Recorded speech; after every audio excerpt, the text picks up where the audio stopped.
My background, graduate of management accounting. So, ano na ako diya sa lifestyle? Tungod akong mama is na siya health challenge. So, may stroke siya. So, gidala ang product sa balay, ipaila. So, kinilaging magtipid. Pagkapalo na ako, tagpila si Intra, 1.8 DC akong baba. Tagpila si Cardio, 1.8 DC akong baba. Pero dati dapo ko sa food supplement. Before katuwa mo ang product akong ginagamit. But, product until good siya. No? So, na-maestro akong mama. So, better together. Di pag-painom na ako sa iyahan.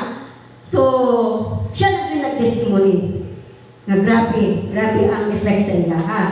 And aside sa akong mama is, ang akong pag-umangkon, na siya kanang heart problem.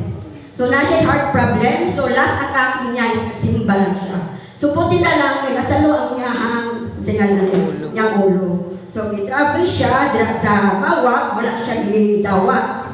Kaya hindi di ICU. So, pag-abot sa Tagum, at that time nato kay wala man ko, travel ko diri padulong Davao. Pero ning paulit ko, ning sugat na lang ko sa Mission Tagum. So, gibit-bit na po na ako ni siya, gitagong na ko siya tungkol kay hospital, di ba? Bawal.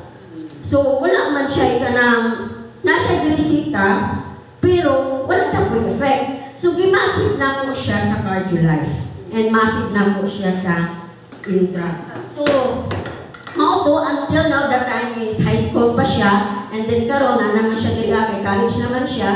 Wala may unong sa pag-inom tungod kay grabe ang product. So, papaano may makasustain sa pag-inom sa product, i-avail na ko ang 40%. So, until now, so, wala gid may lain product na gina-intake, product ng lifestyle. So, i-avail na ko ang 40% at gido na ko ang business. Thank you and to God be all.